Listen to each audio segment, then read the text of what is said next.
We're going to kick things off with Killian Hayes. He's a left-handed shot maker. You know, he's raw, he's 18 years old, but he's got some technical things that he's got to work on, but got great feel for the game. But I'm not going to spill all the beans on him. Go ahead and turn it over to Lala to break down a little bit more of Killian Hayes in this draft. Thank you, Michael. So first we're going to break down Killian Hayes, like you said, originally from France. He just finished playing in the Ratio Farm ULM in Germany. He's 6'5", he averaged 11.6 points per game, 5.4 assists, and shot 87.6 from the free throw line. I love that. You know, with Killian, like you said, you get a dynamic left-handed shot maker. He's made rapid progress for his age. He's only 18, which is so crazy to think that guys this young are coming into the league. He's a great playmaker. He has a really high IQ for the game, and he loves the pick and roll, which I love. And he loves his lefty one-handed passes, which are so fun to watch. He's patient and skilled, and on the other end, a really disruptive help defender. His step back and side step three gives me like a Harden-esque vibe while watching him, but he does pick up his dribble too often, and his left hand, like I mentioned, he loves it so much that he's entirely dominant with it to the point where his right hand is kind of like non-existent. He doesn't really use it. And I think he's a great fit for the Bulls. Killian is a playmaker. He's great at finding his teammates. So with guys like White who can score the ball, or Levine and Markkanen who can catch lobs or shoot threes, I'd really like to see him on the Bulls. How about you, Vice? What are your thoughts on Killian Hayes? Yeah, I think you touched on pretty much everything important there. He's a great pick and roll playmaker. He's got great size for a point guard, being 6'5" with a 6'8" wingspan. If there are any weaknesses, it is the fact that you brought up he's left-hand dominant. He has to work on his right hand. There's a lot of tape of him. Whenever he tries to dribble to his right, he'll pick up his dribble right away. And while he could get away with that in the leagues that he's playing in now, in the NBA, it's a little different. So I think he's actually one of the safest players in the league. I see a bright future for him. So, yeah, I think he's going to be solid. How about you, Gary? Same here. I think he's going to be a very solid player. I think when it comes to like being left or right dominant, I feel like that's something you can learn while you're developing in the league. He's definitely a very safe option, but I feel like when you're an NBA team and you're going to pick him, you got to like look ahead and be thinking, oh, he could be a great player coming out, or he could be a work in progress. So that's a lot of things that NBA teams need to really think about. But yes, I agree with Vice saying that he's one of the safer options in this draft. Michael, do you agree with Gary and Vice on Killian being a safer option in the draft? Yeah, 100%. I think he's got a really high ceiling, and he's got a very high floor as well. So it's always nice when you have those kind of luxurious types of players to take. Now, is he going to be a franchise player? We have yet to see that. It's not a hands-down shoe-in type of thing. He's got to work on some strength. Kind of, a lot of these guys do. They're young, right? They're going to have to grow into their man bodies. We touched on the left-hand dominance. He's got to get some more move variability to himself as well, and forcing passes, turnovers, defensive consistency. These are all things that someone as a young player can work on to be better. But his footwork, his pace, his size, the passing, the vision, his shooting and scoring potential, it's just tantalizing. It's everything you want from a prospect. Thank you for the breakdown there, Lala. That was really good on Killian Hayes. Now we're moving on to Anthony Edwards, and for that, we're going to turn it over to Vice to break down what this physical freak can really be in the NBA potentially. Go ahead, Vice, take it away. Yeah, well, if we're looking at Killian Hayes as one of the safer picks in this year's draft, I'm looking at Anthony Edwards as one of the high-risk, high-reward picks in this year's draft. The first thing that jumped off the page to me is that he was a super highly rated prospect, top 3 in pretty much everyone's mock draft. When I look at his shooting splits in college, he shot 40% from the field, under 30% from 3, and under 80% from the line. So his shooting numbers aren't the greatest. There's also been a lot of issues I've heard with coachability, the willingness to play defense consistently, to play a team game, things like that. So the reason he is so highly rated, though, is that he is probably the best athlete in this draft. He's an absolute freak of nature. Michael, you and I are watching some of his highlights, and he looks like a pro NFL player if playing college basketball right now. So he's an absolute freak of nature athletically. So if there's an organization that's willing to take a chance on a project like him and work through the kinks and really get him to be a functional NBA player, he could be the best player in this draft. But at the same time, he's also much more likely than other players like Killian Hayes to maybe fizzle out and be not worthy of like a top 3 pick, the way he's looked at right now. So he's a question mark for me. I think he's an absolutely incredible athlete, could be a great player, but it's still a high risk, high reward pick at this point. 100%. Do you have a team that you think he might end up going to just because someone's going to take that type of a leap, their advice, or what are you thinking?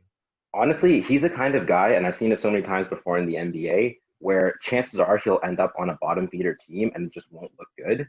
Hmm. But if he does end up going to the Warriors or an organization like that that can really bring the best out of him, I think he could be a really, really, really good player. Nice. So Warriors is probably best bet for him in his eyes, I think. Nice. Gary, what are your thoughts on Anthony Edwards here? Yeah, well, I'm also looking at this draft when I look at Anthony Edwards as like the exact example with Killian Hayes, where this might be a year where you trade down if you're an NBA team to grab one of these guys. I mean, we can see these top 5 prospects maybe go to the lower 10, 15 picks. Like it can happen in any draft. The thing with Anthony Edwards that I feel is, shooting percentages are not there quite yet in the college level. However, we've seen players pick it up when they get to the NBA, actually get into real coaching with shooting, playmaking, all that. So I feel like for him, the sky's the limit. Like Bai said, he could either be a really good player or it could be a risky play for him. But the one thing I do want to disagree on Vice is I feel like the one team that could really need him, it could be the Timberwolves.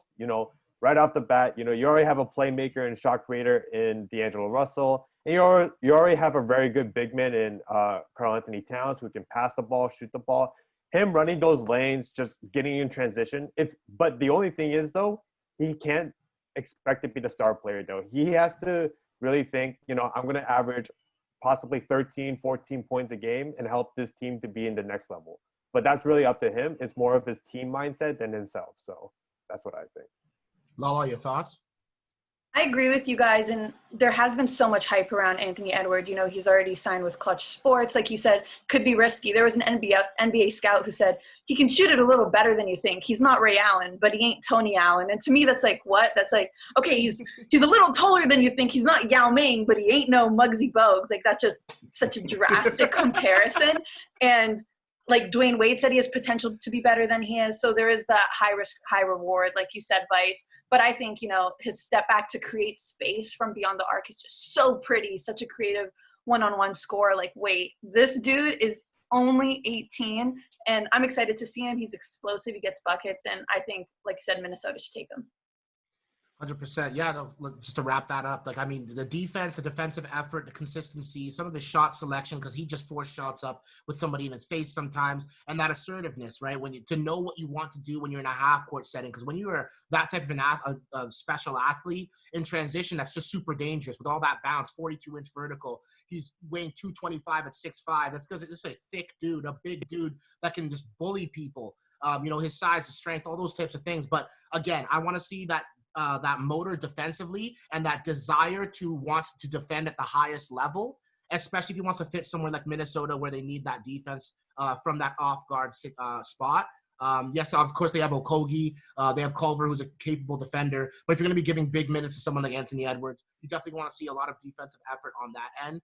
Now, obviously, he has shot creation and shooting potential, so the sky's the limit for a guy who's a really nice raw athlete who probably could have been a football star, realistically speaking, as well. Very versatile athlete.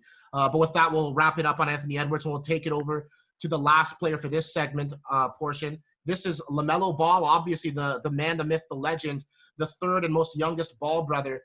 Go ahead and definitely got to be the best playmaker of this draft so far. But I'm going to let Gary go ahead and break that down for us. Gary, take it away.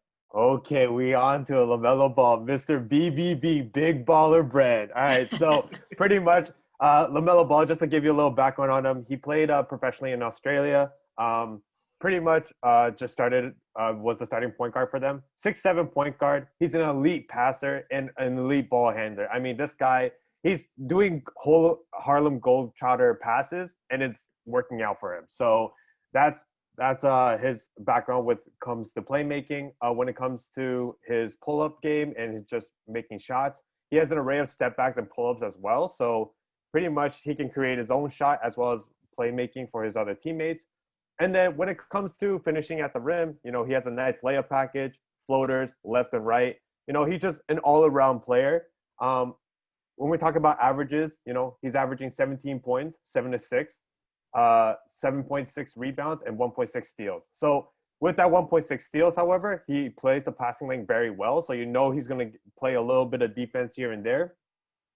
Now, enough of the positives. Now we just go straight to the negatives. I mean, although he has that bag and he can shoot left and right, he's only making 25% of threes. And there's a couple of games where he didn't shoot a three or he kept on missing threes. And then, there was a game where like he had a 4-game streak where he wasn't making a three at all. And then he made the three on that 4th game.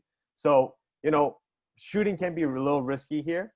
And then also, if you're an NBA team, you got to be very patient with him when it comes to turnovers. I mean, he's going to be a pass first. So you got to know when you look at his turnover numbers, you got to let him be free. And if you see 3 turnovers per game, you just got to let that be. And hopefully he'll develop his passing game overall. Some NBA comparisons I had for him were, of course, his brother, Lonzo. Their game's pretty similar. I feel like Lamela has more potential to fix his shooting compared to his brother. And, for now, at least, a good Shaw Livingston is a good NBA comparison for him. Not really a 3-point shooter, not very developed yet, but, can make the mid-range and be able to finish.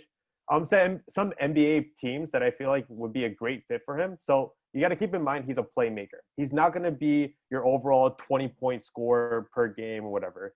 So to be a playmaker, you need great teammates around you. So I picked the Bulls, Zach LaVine, Lauri Markkanen, Wendell Carter Jr. Those are some prospects that, are just has a lot of potential, but not there yet. And I feel like Lamela Ball can bring that out of them. And even a place like New York, Phoenix, or even Cleveland. Cleveland has a lot of these scorers, but not really many playmakers. So I feel like Lamelo will bring it out of them. And even Phoenix, Devin Booker, DeAndre Ayton, getting a pass from Lamela Ball, like I feel like their averages will go up too. And even New York, I feel like RJ Barrett and all that stuff, I feel like they will benefit from him as well. Yeah, lots of places that could fit. Obviously, everyone could use a pass-first kind of point guard. Lala, I'll turn it over to you. What are some of your thoughts about Lamela Ball as a prospect heading into the NBA here? I've always loved the Ball brothers, except for LiAngelo, but that's beyond the point. In Lamelo, you get a versatile defender. He's so quick laterally, and he's for a point guard, he's pretty big, and he has the size to comfortably switch and guard on the wings. And like he said, he still kind of takes bad shots. You could see him getting carried away and wanting to be the star. So when you want a playmaker, that's kind of, something you really need to think about. But I'd really love to see, I know he'll definitely go top 3. I'd love to see him at the 3rd pick with the Hornets because he will put butts in the seats. And you want to be talked about again in the national media. Who better than Lamela Ball? That's not a bad take there at all. That's surprising with the Charlotte Hornets. What are your thoughts there, Vice? Where would you think he should go? What's your thoughts on his game and how it translates to the NBA? I think his game is really solid. The fact that he can use both hands at this level already at 19 years old, he's completely super proficient with both hands. Shooting is something I think he can improve on. His shot doesn't look broken the way Lonzo's shot did coming into the NBA. I do think that he's a player that will need some kind of an elite coach to be able to bring the best out of him, at least in the first couple of years. In terms of where he could go, he's the kind of player that really could make any team better. For me, it's tough to find a real fit because, especially with the top few picks, with Minnesota, for example, they already have D'Angelo Russell. He would fit well with D'Angelo Russell, I feel like, but the culture there might not be the best for LaMelo, who wants to be, I think, in the spotlight right now. Golden State, obviously, everyone's been talking about that for a long time now, but how he fits with Steph and Clay is another interesting thing. I think they could help him with his shooting, and then his playmaking could make them better. So Golden State would be an interesting option. I do like what Lala was saying about Charlotte as well, because Michael Jordan knows he needs a star. He tried it with Kemba, wasn't willing to give him the max. I think LaMelo was someone who could actually play really well with Devontae Graham and the young core they have going there. So LaMelo, to me, is kind of like a fit anywhere. I'm not too sure about where he's going to fit or where he's going to go. But I do think he's definitely one of the best prospects in this draft. 100%, yeah. Like, I mean, the playmaking, the scoring, the versatility, it kind of gives me that, like, Lonzo Ball mixed with a little bit of, like, Jamal Crawford with the handles. Like, he's got that tight of a handle. Really, really nice with the ball. Versatility. Don't forget his rebounding. Because of that height, he's able to get some rebounds. He was doing some really well. Obviously, it was in the Australian NBL league where he was getting some rebounds. Offensively, he was really nice at, gauging shots and going up and grabbing them. And his IQ and his touch and feel for the game is amazing. But, again, the turnovers, you got the strength strength issues because he's a little bit wiry. Shot selection, just hucking shots from 40 feet out when, there's 6 seconds into the shot clock. His defense, his effort, his discipline. Sometimes you see him too, like standing up too erect in his stance. He's not in a low center of gravity type of stance. That's where you can dig in defensively. So these are the types of things I want to see, especially his form consistency is something you want to think about. Sometimes when he's feeling himself, he might short arm it a little bit. So here's some of the things to think about when it comes to Lamelo Ball. But at the end of the day, like, he's still one of the top guys out here that's available. And Charlotte would be thrilled to get him with the 3rd overall pick.